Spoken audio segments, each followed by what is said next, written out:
tema tentang support pemulihan fisik dan mental kawan stroker. Penyakit yang paling lama penanganannya. Nah, tuh. Kata manajemen rumah sakit nih paling lama loh penanganannya, paling betah ya ini Bapak Ibu di rumah sakit gitu. Yang tadi disampaikan ada fase aktif, ada fase rehabilitatif, insya Allah sih kita bisa berusaha membantu lewat jaringan. Memang selama ini kalau pasien stroke itu biasanya keluar dari rumah sakit terus dia bingung. Dia itu bagaimana sih supaya mempertahankan atau meningkatkan kualitas hidup yang sehat.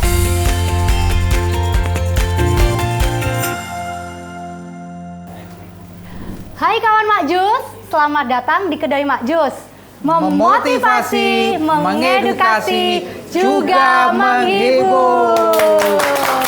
Nah, kembali lagi bersama saya, Kak Jess, dan Pak D saya. Pak Depur. Iya.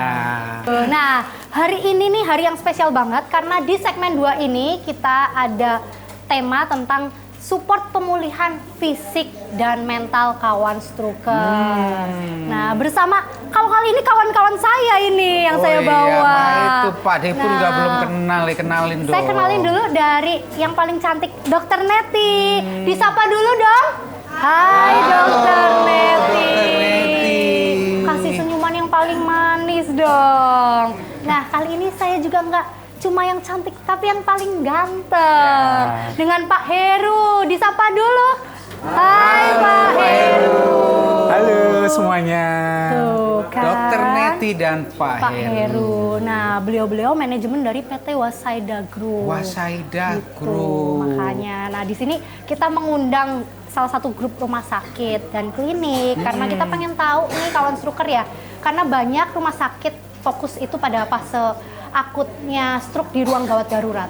Tapi setelah pasien pulang, itu kayaknya bukan tugasnya rumah sakit. Saya aja waktu ngerawat Depur, keluar dari rumah sakit saya bingung, pengen saya masukin lagi tuh sebenarnya. Aduh. Udah disuruh pulang, udah nggak bisa gitu. Jatahnya harus pulang. Padahal Pak D-nya juga pengen di rumah sakit. Ayu suster ya. Itu mah beda lagi ceritanya ya. Nah, sekarang kita pengen tanya nih, menghadirkan Dokter Neti dan Pak Heru di sini, apa sih yang membuat Wasaida Group ini memutuskan untuk fokus ke layanan pasca stroke secara kompeten. Wasaida Group tuh apa sih? Kenalin kenalan dulu. Bener. Silakan dengan Dokter Neti. Baiklah, teman-teman stroker, mungkin ini kita baru pertama ketemu ya, kita banyak berinteraksi, nanti makin lama makin kenal. Jadi perkenalkan, kami dari grup Wasaida. Kebetulan kami bergerak di bidang kesehatan. Jadi Wasaida sendiri kita punya 4 rumah sakit dan 3 klinik. 4 rumah sakit dan 3 klinik. Iya. Letaknya ada beberapa tempat, ada di Klaten, Jawa Tengah, ada di Bali, ada di Mayong, dan ada di Cepu. Oh. Iya. Jadi saya ingatnya Ibu kayaknya orang Klaten nih. Aduh, nanti Dok jangan kasih nomor handphone dulu ya. Biasa modus. Ya, silakan Dok. Jadi memang selama ini kita basisnya memang kesehatan. Dan kita memang aware terhadap kasus stroke. Karena kasus stroke itu penyakit yang paling lama penanganannya. Nah, tuh. Kata manajemen rumah sakit nih paling lama loh penanganannya. Paling betah ya ini Bapak Ibu di rumah sakit gitu. Iya. Jadi kita berusaha untuk bisa ikut membantu karena memang tadi kita sudah punya rumah sakit, kita sudah punya klinik. Jadi yang tadi disampaikan ada fase aktif, ada fase rehabilitatif. Insya Allah sih kita bisa berusaha membantu lewat jaringan. Wah, keren banget ya.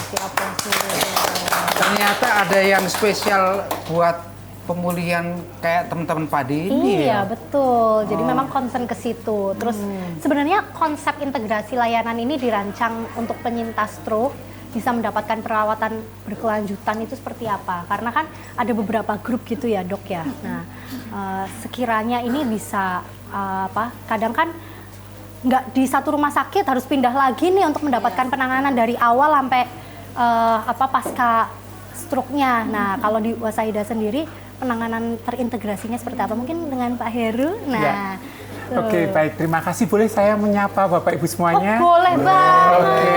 Nah, sapaan saya nanti berbeda ketika saya menyapa. Selamat sore Bapak Ibu semuanya. Nanti dijawab, selamat sore, sehat, bahagia, berdaya guna. Ya gitu. Siap Bapak Ibu semuanya? Siap. Sehat, bahagia, berdaya guna. Ya. Oke, selamat sore Bapak Ibu semuanya. Sore. Sehat, bahagia, berdaya guna. Ya. Truk itu memang harus bahagia Dan berdaya guna. dan berdaya Oke. guna. Ya, terima kasih tadi di Wasaida Group tuh bagaimana penanganannya supaya berkelanjutan begitu Iya, ya. Jadi betul. memang selama ini kalau pasien stroke itu biasanya keluar dari rumah sakit terus dia bingung. Dia itu bagaimana sih supaya mempertahankan atau meningkatkan kualitas hidup yang sehat. Betul. Nah, salah satunya tentunya harus melakukan perawatan rehabilitasi secara terus-menerus sampai mendapatkan titik maksimal dia bisa berdikari atau meningkatkan kualitas hidup. Nah, ini salah satunya dengan adanya klinik seperti klinik Budi Dharma ini, di mana klinik ini akan membawa para struktur itu untuk meningkatkan kualitas hidup mulai dari perawatan supaya dia bisa mandiri. Bisa mandiri. Nah, supaya bisa mandiri, melakukan kegiatan sehari-hari sendiri, tetapi tetap di bawah pengawasan tenaga kesehatan, tenaga rehabilitasi yang semuanya bekerja sama bersama-sama untuk meningkatkan kualitas hidup. Nah, ini yang perlu pendampingan dari kita semuanya. Jadi jangan sampai nanti ketika sudah keluar dari rumah sakit, sudah cukup di rumah saja tanpa ada penanganan dan pendampingan dari tenaga kesehatan yang bisa didapatkan untuk meningkatkan kualitas hidup itu. Nah, betul banget. Ngomong-ngomong ini kan tamunya dari jauh ya? Ya, Naik dari- pesawat nih ke sini dari nih. Klaten kok ini. Iya, dari jauh. Kita panggil dulu Mak Jus. Kita Mak Jus. mau pesen apa untuk berbuka gitu ya. Yuk sama-sama kita panggil Mak Jus. Majus. Iya. Iya. Waduh. Pak Denny. Gimana Udah gimana? terus dari Klaten. Ada yang cemburu Pak rupanya. De itu dari Nggak ikut-ikutan. Boyolali. Dari Boyolali. Kok yo nek wis janji ojo lali.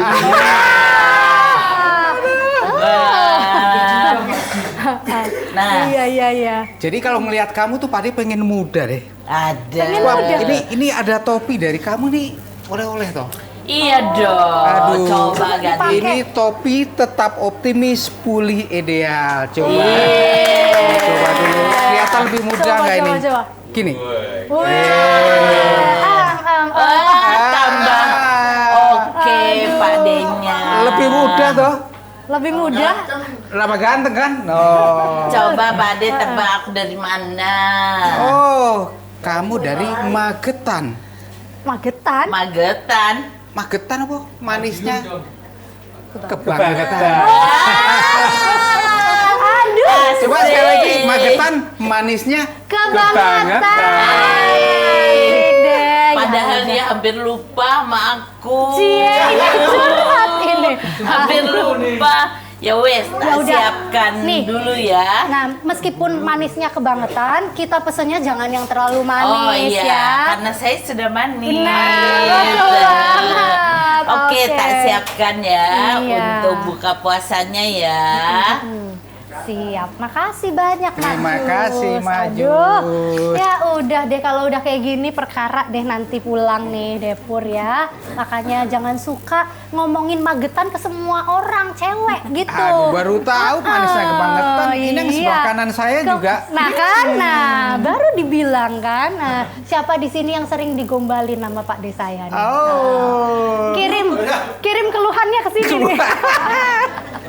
Nah, jadi gini, kita ngomong-ngomong ya, kebutuhan terbesar penyintas stroke ini kan sering tidak dipenuhi di sistem pelayanan kesehatan. Tapi bagaimana sih Wasaida Group ini memastikan bahwa pasien tidak hanya sembuh secara medis, tapi juga kembali berdaya dalam kehidupan sehari-hari gitu. Nah, silakan Dokter Neti. Baik, jadi seperti tadi sudah disampaikan bahwa kita mempunyai beberapa penyakit dan klinik. Memang untuk stroke ini tidak hanya berhenti di fase akut. Akut kan diselesaikan di rumah sakit, Iya. di mana dia sudah terhindarkan dari morbiditas dan mortalitas ya, kematian dan penambahan tingkat kesakitannya seminimal mungkin, jadi dikurangi. Nah setelah itu tentu saja setelah keluar dari rumah sakit itu nggak seperti awal lagi, pasti masih ada kelemahan dari otot-ototnya. Nah dari kelemahan otot itu kan dia jadi nggak bisa mobilisasi seperti dulu kala. Yang tadinya dia menjadi tulang punggung keluarga, jadi nggak bisa bekerja lagi. Betul. Nah itu berdampak juga akhirnya ke mental dan psikisnya dan motivasinya. Nah hal-hal yang seperti itu tuh tidak bisa untuk dilakukan di rumah sakit. Jadi disitulah kita mendayagunakan klinik-klinik kita ini, termasuk ini Budi Dharma ini. Budi Dharma. Ini untuk menangani fase pemulihan. Jadi tidak hanya dari segi medis, tapi juga secara holistik. Nah, makanya nanti ada perkumpulannya tadi komunitasnya ya. Komunitasnya. Nah itu juga tadi yang disampaikan tadi ya, bahwa kita harus happy. Nah itu salah satu juga dari program Harus dari Budi happy. Dharma. Betul. Harus happy dan tadi apa Pak? Tambah? Berdaya guna. Berdaya guna. Daya guna. Kalau bisa kesembuhan itu bagi kami tidak hanya sembuh secara dari rumah sakit ya.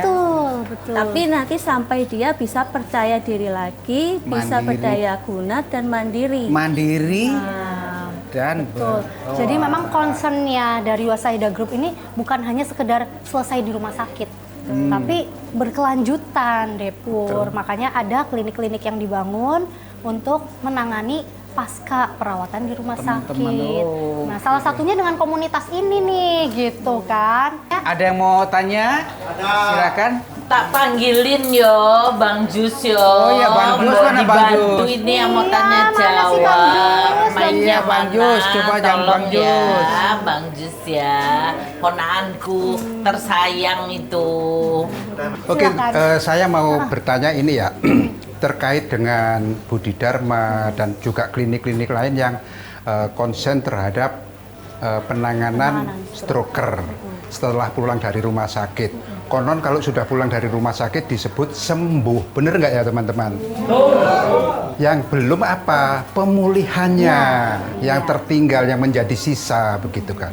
Nah, khusus untuk Budi Dharma atau klinik-klinik yang lain ini, konsennya apa yang untuk dilakukan, yang bisa diberikan terhadap stroker supaya pemulihannya ini mendekati 100%. Mungkin sebutannya pulih itu kan pikiran orang itu seperti dulu lagi.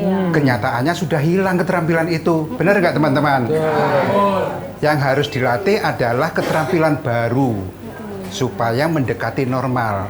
Nah, apa yang bisa diandalkan di Budi Dharma ini supaya teman-teman juga mendapatkan manfaatnya, supaya bisa pemulihannya itu mendekati 100%. Syukur-syukur seperti yang dulu. Terima kasih. Terima kasih Pak Yoyo. Jadi Pak Yoyo itu udah nggak seperti yang dulu lagi ya. Aku bukan yang dulu lagi. Nah itu lanjut nyanyi nanti kita kalau di sini dengan Pak Heru.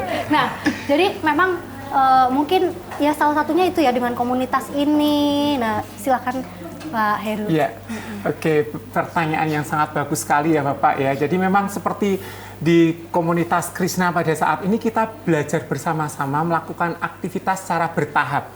Kalau dikatakan tadi bagaimana pemulihannya setelah keluar dari rumah sakit, kita beraktivitas secara bertahap sehingga kita bisa mendekati aktivitas mandiri yang kita harapkan seperti sebelum kita sakit. Ya, terus kita juga mengembalikan pemikiran kita untuk selalu mempertahankan pola emosional yang stabil, karena mohon maaf ya, karena pada saat kita stroke itu pasti secara emosi kita juga tidak stabil, terus melihat orang lain merasa bisa beraktivitas dengan bebas, kenapa kita tidak bisa beraktivitas dengan bebas. Nah, ini yang akan kita pertahankan. Jadi secara emosi akan dipertahankan tetap baik, bagus, namun secara aktivitas nanti mobilisasi kita juga bisa mempertahankan. sampai ke titik maksimal proses penyembuhan. Artinya memang mohon maaf kalau untuk masing-masing individu tergantung derajat keparahannya, nanti ketika pada saat dia stroke pasti akan mencapai titik maksimal yang sudah tidak bisa berkembang. Tetapi yang itu yang akan menjadi modal atau fokus utama yang kita capai. Jadi bersama-sama nanti akan kita latih sehingga nanti kita bisa meraih kesehatan yang maksimal yang bisa kita capai. Itu yang kita harapkan. Tentunya kita juga dengan selalu memberikan semangat dan support keluarga itu sangat penting sekali. Jadi proses penyembuhan itu tidak lepas dari support keluarga dan juga lingkungan yang kita harapkan. Nah, seperti yang kita tahu, meskipun sekarang Budi Dharma logonya berubah, nah tapi semangatnya nggak berubah. Betul, ya. Tetap kita apa? Sahabat keluarga, gitu. Keluarga. Nah, makanya ya di sini memang teman-teman Budi Dharma ini diharapkan jadi rumahnya para stroker. Seperti rumahnya Pak Yoyo juga ya, boleh dari Subang mampir ke sini ya. Oh, Sarange. Ya. Jauh nih, tamu jauh juga betul-betul. gitu. Jadi ya itu paling tidak memang support dari PT Wasaida melalui klinik-klinik yang ada, salah satunya Budi Dharma, ini mensupport secara pemulihan fisik, mental, dan spiritual juga ekonomi. Supaya apa? Ekonomi juga didukung, berdaya guna itu tadi gitu. Jadi para kawan stroker tetap stay tune di podcastnya Kedai Mak Jus. Jangan lupa like, share, comment, and subscribe-nya. Iya. Semangatnya mana? Kedai Mak Jus memotivasi, mengedukasi, juga menghibur.